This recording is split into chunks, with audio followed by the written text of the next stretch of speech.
You ready?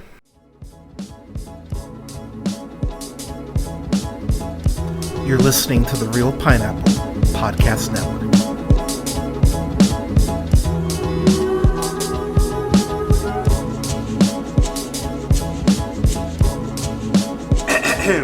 Good evening, ladies and gentlemen, days and gays. This is the Real Pineapple. This is your humble host, Hunter here. I hope you're well. I hope you're safe. I've got a review for this really cool indie flick that all y'all need to check out. This movie called I Like Movies, which is written and directed by Chandler Levac, who you know from doing the short We Forgot to Break Up back in 2017. This is their feature debut, and props to you, because I thought this was an absolute delight. So, getting to the film proper, I'm gonna butcher your name. I'm sorry. Lehtinen. He plays Lawrence, and Lawrence is this 17-year-old kid who is very socially inept. There is no filter on this kid whatsoever. Um, is very much a pretentious theater watcher. As a film critic, I was like, this would be me at 17 if I was as obsessed with film as I am now. This kid's a little shit. Like, he's a shit in the way that most teenagers are, but there's an extra gear for it with him. And he has his best friend, Matt, who's played by Percy Hines White. And one of the things I really appreciated about this film is the chemistry between Isaiah and Percy. They feel like best friends in high school, very much in that way that a lot of relationships, especially in high school, have someone who's very much kind of the alpha in terms of, like, this is what we're going to do, is how we're going to hang out, this is what we're going to go see. And that friend who just kind of is almost along for the ride. But you can start to see earlier on here the cracks in their friendship. There's this point where they're gonna go see Punch Drunk Love, a great film, by the way, if you have not seen it. Of course, directed by Paul Thomas Anderson. One of I think that was Sandler's first dramatic role. Actually, now I'm thinking about it, but a very underrated flick, by the way, if you have not seen it. But but when they're talking about going to see the movie, Matt is like, "Oh, new Adam Sandler movie, let's go." And Lawrence is like, "Well, actually, it's a Paul Thomas Anderson Adam Sandler film, so I understand how it could be challenging for you." And I just remember sitting there like, "Motherfucker!" But it's so how teenagers are, and it's very much how pretentious teenagers are. And quite frankly, it's how a lot of critics are. If you've seen me on the Afternoon Tune, you know that. But Lawrence is a little shit, and he really does think that he is better than everyone, really. And it's, I will admit, there was this part that was a little triggering for me, because anytime he is potentially going to get reprimanded, or someone is trying to check him, he brings up that his dad died. And, I've talked about on the pod how, I lost my dad right before high school. I never used it like this. Not even remotely. Like, he's using this to avoid any sort of confrontation, any sort of criticism. He really is gaslighting people with the fact that his dad died to keep from any sort of consequences whatsoever. And it's so crazy how kind of effortlessly he's doing it and how often he's doing it. And I will say, when that does come to a head, it is incredibly rewarding when that comes to a head. But the fact that he's doing it, and he's very aware of the fact that he's doing it, it's one of those things you're like, oh my god, this kid really fucking sucks. One thing that I love, and it made me feel, it definitely made me feel somewhat called out, is a Sing Burn CDs. You remember when everyone learned how to do the gunshot sound effect, when, like, if you were using, like, oh god, Adobe back in the day, or you're using like Windows Media Player, because I know a lot of people would play their stuff on there. It was just very funny to see burn CDs and be like, oh yeah, I used to burn CDs like all the time. The opening to this movie is fucking amazing. I won't spoil it, but that opening is it's something that I went, oh god, a lot. I know kids who did this in high school. I was in videos with kids who did who did this in high school. But as I've talked about on the podcast before, I'm a sucker for a coming of age film, and this is something that I will put right there alongside things like The Edge of 17, or Are You There, God It's Me, Margaret, or Book Smart, Dee Dee, which came out this year. It's gonna this film belongs in that conversation with those sort of films. Like, I enjoyed this that much. Um, there's oh my gosh, I lost my train of thought. Lawrence ends up working at a video store because he wants to go ahead and go to NYU for film school, and he's like that. That is his goal. Like, he has to get into NYU, and just a free piece of advice for the youngsters out there. God help you if you're in high school listening to this podcast, but for you young bloods out there, um, it's not always going to be your perfect plan. Like, he is only concentrated on NYU for a very dumb reason, by the way.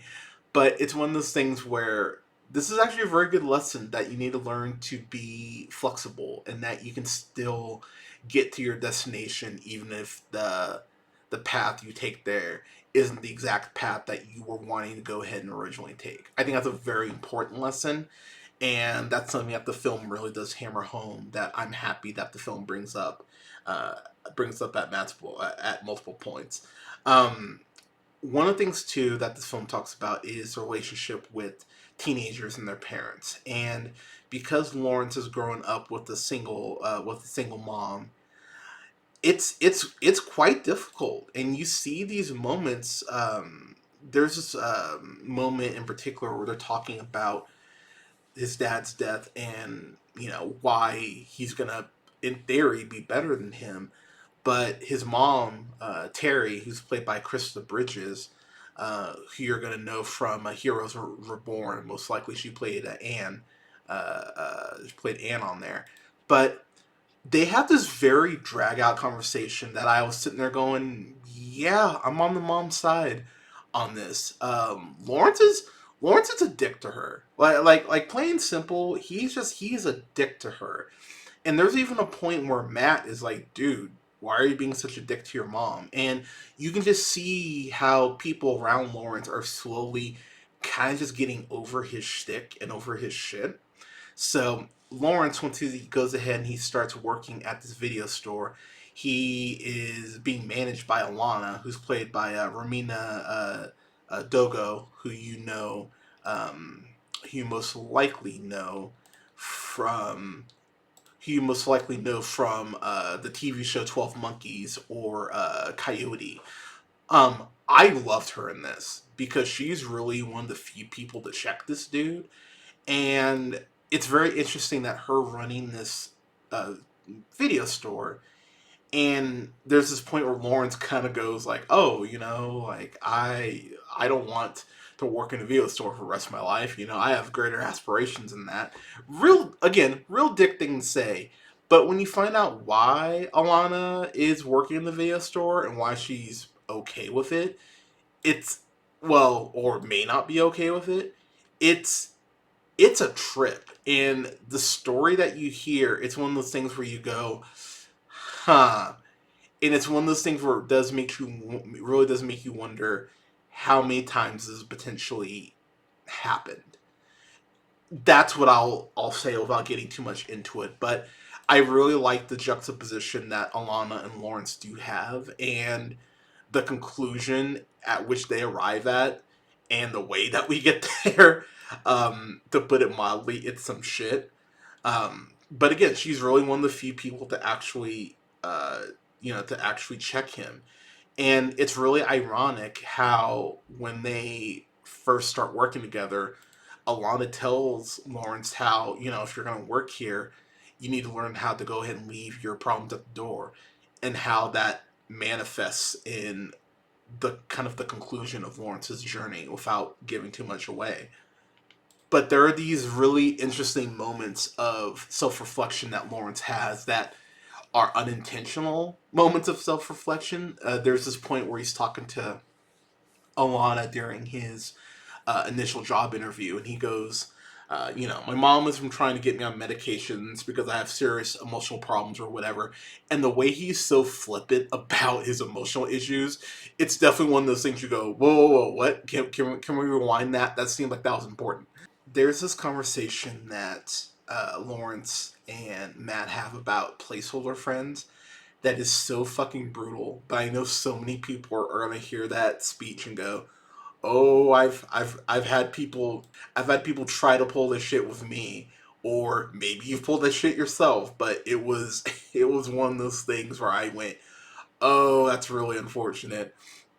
There's this point where Matt has a crush on this girl Lauren P, who's played by Eden Cupid, and oh man, that scene. It starts off with the Wendy's Frosty, and the way that whole scene dissolves is it's so fucking intense, but in the best way. Getting to my final thoughts here, because I really don't want to give too much of this movie away. Like I said, this for me belongs alongside films like Booksmart, along films like Are You There, God, to Me, Margaret, The Edge of 17, Eighth Grade, Lady Bird, Snack Shack, which I watched this year, Dee Dee. Like, it belongs in that conversation with those sort of awesome coming of age dramedies. I thought this was so well done and so well handled. And again, credit to Chandler Levac for not just writing this but directing this. This is something that if you're a cinephile, especially, you will see yourself in this. You might not have been 17 when you were, when you discovered your obsession with film, but as someone who discovered it, like at 18, I felt seen. I felt seen watching this movie in certain aspects, but this is a solid A minus for me. I really enjoyed this, and this is definitely a film that y'all should make sure that you check out. Definitely add this to the list. It is well worth your time. So yeah, a solid A minus for me for I Like Movies. So I Like Movies. Have y'all seen it? What do you think about it? Let me know in the comments. You can go ahead and follow the show on YouTube at The Real Pineapple. You can see my lovely face that way. You can follow me on Blue Sky at realpineapple.bsky.social. That's REEL pineapple.bsky.social. You can follow me on TikTok and Instagram at jhunterrealpineapple. That's jhunter and then REEL and then pineapple. You can follow me on Letterboxd at Black Shazam. And you can follow me on Twitch at twitch.tv/therealpineapple. And don't forget to go ahead and like, share, subscribe, and rate the podcast. It definitely helps me out. It helps the show out. You can find the show on SoundCloud, Apple Podcasts, Podbean, Stitcher, iHeartRadio, Spotify, Amazon Music, Tune Up, as well at The Real Pineapple. Thank you so much for listening, y'all. We're going to have more reviews coming up this month. My listing of the reviews for the 12 Days of Real holiday reviews, that is up on the channel now. That's up on all the socials, so you can check out the list there. I'll have a review later this month for Sonic 3, as well as a review for Nosferatu, Saturday Night, Blink Twice, Juror Number 2, among others, coming out for the rest of the month. But everyone, thank you so much for listening. Stay safe, take care of each other. Give someone a hug, give someone a compliment. We got always some more positivity. And never forget, as always, to keep it real.